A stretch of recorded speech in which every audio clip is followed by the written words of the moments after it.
Apa yang akan ditimbang? Apa yang akan ditimbang di mizan nanti? Yang pertama, kalau kita perhatikan dalil-dalilnya ya, yang ditimbang itu ada 3 hal.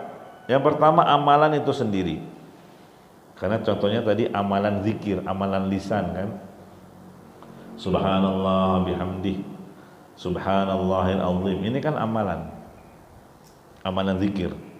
Makanya Nabi di sini bilang ada 2 kalimat yang ringan di lisan tapi pengaruh bobotnya di timbangan di mizan sangat berat. Ya. Dan ini kembali ke pembahasan tadi.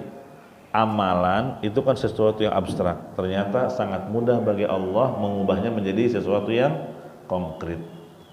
Ya. Dalilnya tadi ya tentang 2 keutamaan, keutamaan 2 kalimat subhanallah bihamdi subhanallahil azim. Begitu juga tentang keutamaan akhlak yang baik ya, yang Nabi katakan paling berat di timbangan di mizan.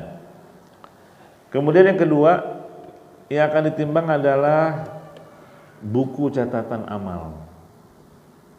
Dalilnya disebut dengan hadis bitaqah. Hadis bitaqah. Riwayat Ibnu Majah. Yusahu birajuli min ummati yaumal qiyamah ala ru'usil khalaik. Nanti pada hari kiamat ya akan dipanggil seseorang dengan suara yang tinggi ya, seorang laki-laki dari umatku ya. Terus dibentangkan untuknya 99 buku catatan amal. Jadi ada 99 gulungan ya.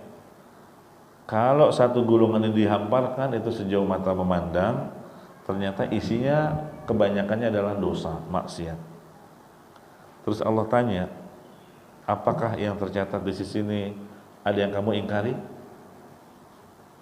Iya. Dia jawab tidak, semuanya betul.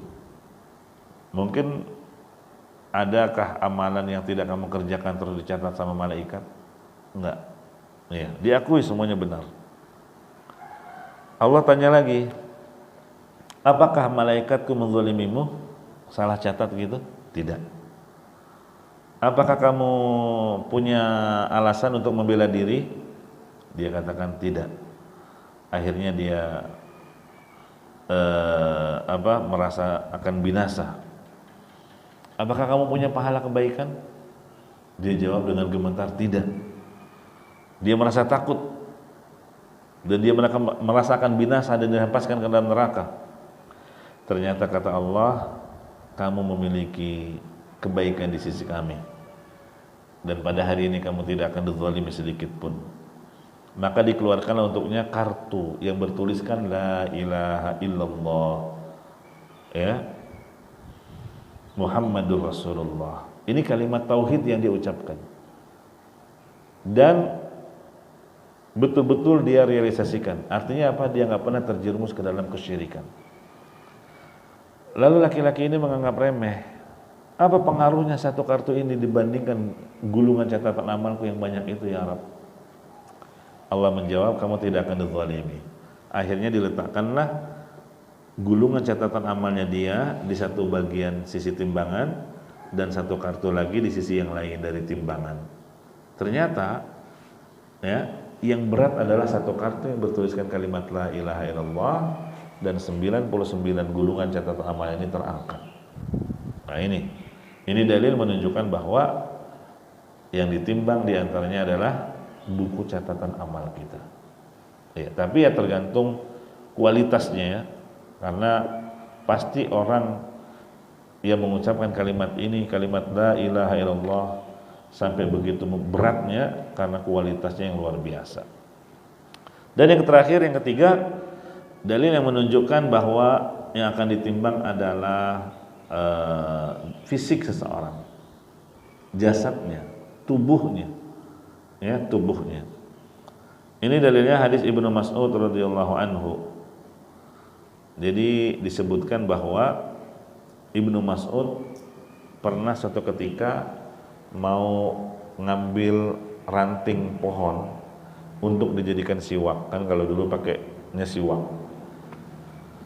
Ada pohon-pohon tertentu, pohon arak namanya, pohon arak.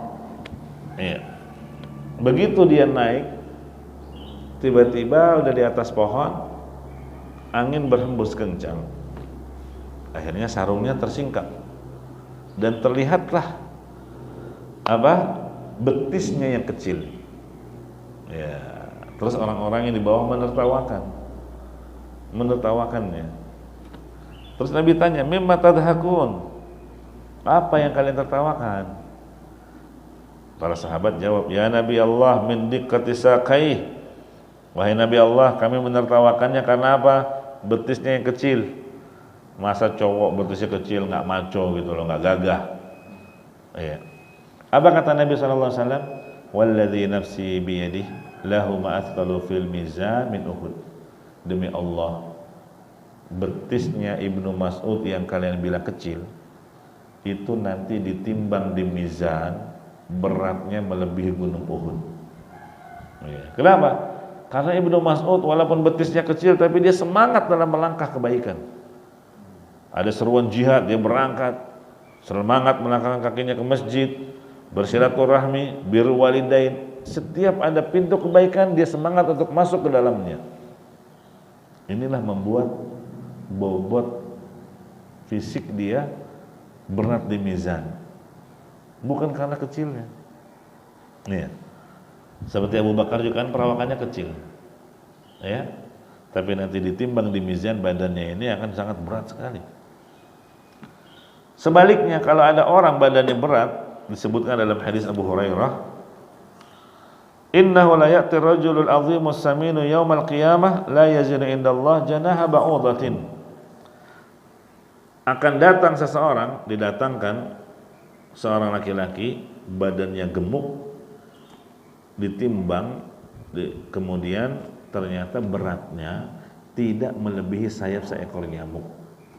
Ya, jadi yang menentukan beratnya timbangan kita di mizan saat itu bukan banyaknya lemak dan daging di tubuh, tapi untuk apa jasad kita ini ya kita amalkan.